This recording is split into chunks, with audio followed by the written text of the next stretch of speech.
उपनीता गिरी। तो रुक करते हैं आज की कुछ बड़ी खबरों का। बीजेपी दुनिया की सबसे बड़ी राजनीतिक पार्टी बन गई है। यह ऐलान बीजेपी अध्यक्ष अमित शाह ने किया। उनके मुताबिक सदस्यता अभियान के आखिरी दिन पार्टी के कुल 10 करोड़ 43 लाख सदस्य बन गए हैं। बीजेपी एक महासंपर्क अभियान के तहत इन सदस्यों को कार्यकर्ता बनाएगी। अब तक चीन की कम्युनिस्ट पार्टी 7.5 करोड़ सदस्यों के साथ सबसे बड़ी पार्टी मानी जाती थी। फिलीपींस की आबादी से ज्यादा, ऑस्ट्रेलिया की आबादी के 4 गुना से ज्यादा बीजेपी के सदस्यों की संख्या है। बीजेपी के 10 करोड़ों होने के बाद अवसर पर दिल्ली में पार्टी मुख्यालय पर खूब जश्न मनाया गया। हालांकि बीजेपी पर यह आरोप भी लग रहे हैं कि कुछ लोगों को बिना मिस्ड कॉल दिए ही सदस्य बना दिया गया है। तो 1 नवंबर 2014 से 30 अप्रैल 2015 तक हमारी सदस्यता देश भर में चली है और आज जब 30 अप्रैल रात को सदस्यता खत्म होगी तब का आंकड़ा मुझे मालूम नहीं है, मगर आपके सामने यहाँ पर है 10 करोड़ 43 लाख, मतलब इतने सदस्य अब तक बन चुके हैं। और मुझे कहते हुए अत्यंत हर्ष और गौरव भी होता है कि करीब 10.5 करोड़ सदस्य बनने के बाद भारतीय जनता पार्टी संसार का सबसे बड़ा राजनीतिक दल बना है। सक्रिय सदस्यता के लिए भी इस बार हमने प्रावधानों में थोड़ा बदल किया था। जो व्यक्ति 100 सदस्य बनाता है वो ही सक्रिय सदस्य बन पाएगा, ऐसा हमने निश्चित किया था।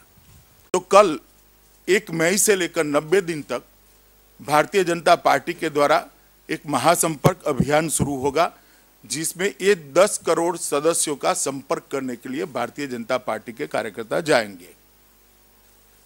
बीजेपी ने बिहार में नए गठबंधन को लेकर सभी विकल्प खुले रखे हैं। पार्टी अध्यक्ष अमित शाह ने पूर्व सीएम जीतन राम मांझी के साथ गठबंधन के सवाल पर साफ कर दिया कि इस बारे में अभी तक कोई फैसला नहीं किया गया है और सारी संभावनाएं खुली हुई है। शाह ने कहा कि भाजपा के लिए हर चुनाव चुनौती होता है और बिहार का चुनाव भी वो उसी तरह लेगी। प्रधानमंत्री नरेंद्र मोदी के चेहरे या मुख्यमंत्री पद का उम्मीदवार घोषित कर चुनाव लड़ने के सवाल पर शाह ने स्पष्ट कर दिया कि इस बारे में अभी कोई फैसला नहीं किया गया है। बीजेपी के सामने अब सबसे बड़ी चुनौती बिहार के विधानसभा चुनाव है और इसके लिए उसे जमीनी तैयारी भी शुरू कर दी है।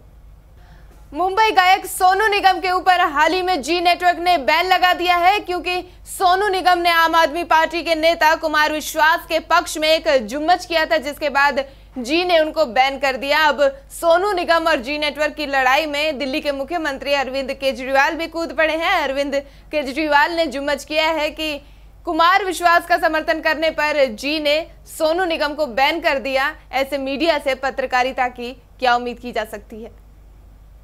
जयपुर में जानलेवा बीमारी से पीड़ित 10 साल के बच्चे को एक दिन का पुलिस कमिश्नर बनाया गया। उस बच्चे का सपना था कि वो बड़ा होकर पुलिस कमिश्नर बने।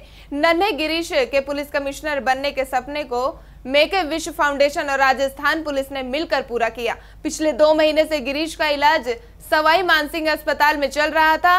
वो क्रोनिक किडनी मालफंक्शन से पीड़ित है। मेक ए विश फाउंडेशन की जयपुर कोऑर्डिनेटर सुनीता शाह और बच्चे अपनी विश में साइकिल, बाइक या फिर किसी फिल्मी हस्ती से मिलने की बात करते हैं, लेकिन हरियाणा के क्लास 3 में पढ़ने वाले गिरीश ने एक दिन पुलिस आयुक्त बनने की इच्छा जताई थी। ये थोड़ा मुश्किल लगा, लेकिन जयपुर पुलिस ने ये भी कर दिखाया। 2 बार से पेट्रोल डीजल के दाम में कटौती किए जाने के बाद पेट्रोलियम कंपनी ने लोगों को झटका दिया है। कंपनियों ने पेट्रोल की कीमत में 3 रुपए 96 पैसे और डीजल में 2 रुपए 37 पैसे की वृद्धि की है। बढ़ी दरें देर रात गुरुवार को लागू हो गई है। अब दिल्ली में पेट्रोल 63 रुपए 16 पैसे और डीजल 50 रुपए 57 पैसे प्रति लीटर की दर से मिलेगा। इंडियन ऑयल के अनुसार अंतर्राष्ट्रीय बाजार में कच्चे तेल की कीमतों में आई वृद्धि के चलते पेट्रोलियम पदार्थों में तेजी आई है।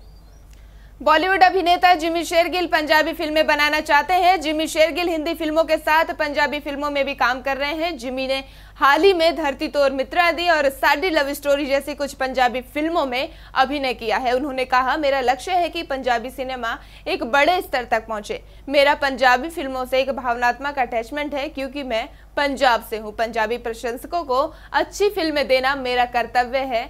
मैं ऐसी स्टोरी चाहता हूं जिसकी पैठ हो। जिम्मी अपनी अगली फिल्म शरीक को लेकर काफी उत्साहित हैं। जिम्मी जल्द ही फिल्म तनु वेड्स मनु रिटर्न्स में भी नजर आएंगे। इस बुलेटिन में फिलहाल वक्त हो चला एक छोटे से ब्रेक का। मिलते हैं ब्रेक के बाद।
ब्रेक के बाद आप सभी का स्वागत है।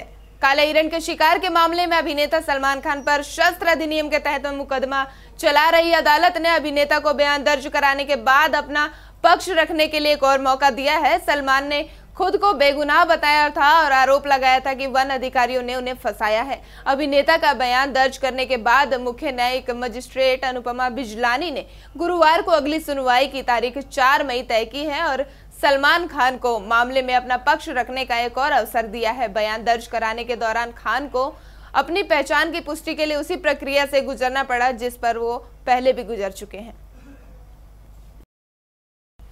वैसे तो मैच में Chennai super Kings Kolkata night Riders से 7 विकेट से हार गई, लेकिन इस मैच में सुरेश रैना के साथ साथ गौतम गंभीर ने भी एक उपलब्धि हासिल की है। अगर रैना की बात करें तो कल मैच में रैना ने कुछ खास इनिंग नहीं खेली और वो बस 8 रन ही बना सके, लेकिन उनके इतने रन ने एक नया रिकॉर्ड कायम किया है। वो रिकॉर्ड है आईपीएल में किसी भी खिलाड़ी का 3500 रन बनाना। जी हां, रैना आईपीएल में पहले ऐसे बल्लेबाज बन गए हैं जिन्होंने 3500 रन बनाए हैं। सुरेश रैना आईपीएल के पहले सीजन से ही चेन्नई सुपर किंग्स के साथ जुड़े हुए हैं और उन्होंने काफी अहम मुकाबलों में अपनी टीम को जीत हासिल दिलाई है। दीपिका पादुकोण, इरफान खान और डायरेक्टर सुजीत सरकार ने पीकू मेलॉन्स कलेक्शन जारी किया। एक बयान में कहा गया कि इस कलेक्शन पीकू फिल्म में दीपिका के आधुनिक और सिंपल स्टाइल पर बेस्ड है। इसका उद्देश्य उपभोक्ताओं को अपनी पसंदीदा बॉलीवुड सुपरस्टार दीपिका के स्टाइल को समझने और अपनाने में मदद करना है। फैंस को दीपिका जैसा लुक देने के लिए 5 उपभोक्ताओं को परिधान संग्रह के अलग अलग लिबास पहनकर रैंप पर वॉक करने का मौका दिया गया। दीपिका ने एक बयान में कहा, पीकू आधुनिक जमाने की महिला के उत्साह को दिखाती है। फिल्म से प्रेरणा लेकर शुरू किया गया पीकू मेलॉन्स कलेक्शन आसानी से पहने जाने वाले परिधान उपलब्ध कराता है। सुजीत सरकार निर्देशित पीकू एक बाप बेटी के रिश्ते की कहानी है। ये फिल्म 8 मई को रिलीज होने जा रही है। केंद्र सरकार की स्मार्ट सिटी योजना की तर्ज पर भारतीय सेना अब खुद के लिए स्मार्ट स्टेशन बनाने की योजना पर विचार कर रही है। सेना के सूत्रों ने बताया कि chief of staff committee smart armed forces station बनाने की योजना पर विचार कर रही है।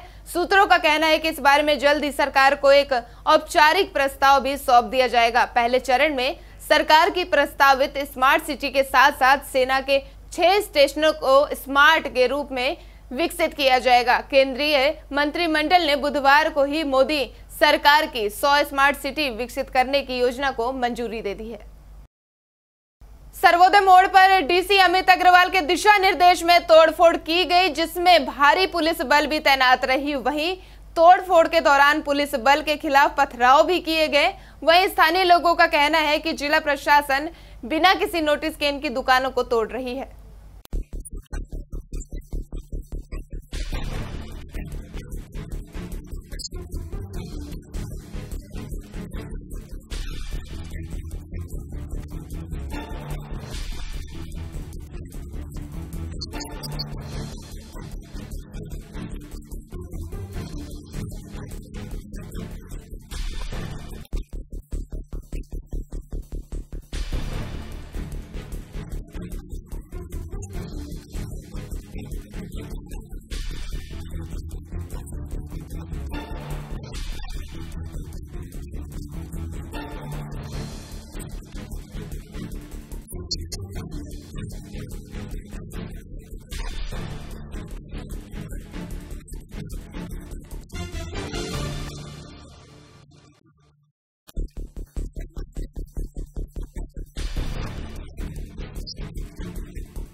नेपाल में आए भूकंप के मंजर को फरीदाबाद भी सहायता या मदद करने के लिए कुछ पीड़ितों की मदद करने जा रही है। फरीदाबाद की एनजीओ शिव शंकर सेवा दल भूकंप पीड़ितों को जरूरत सामग्री भेजने के लिए सोमवार को काठमांडू रवाना होगी।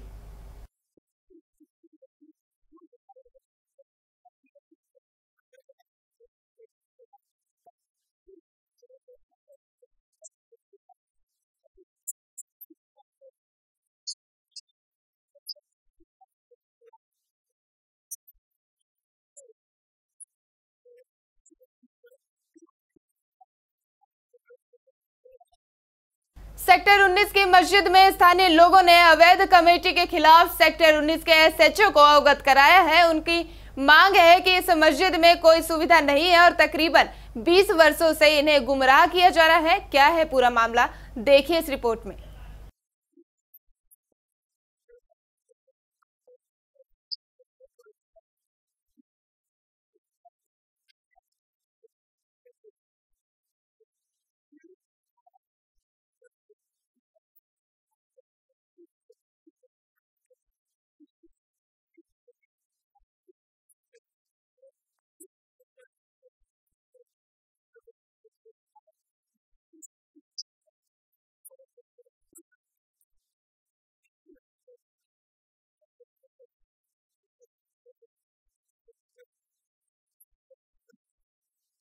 इस बुलेटिन में मेरे साथ इतना ही।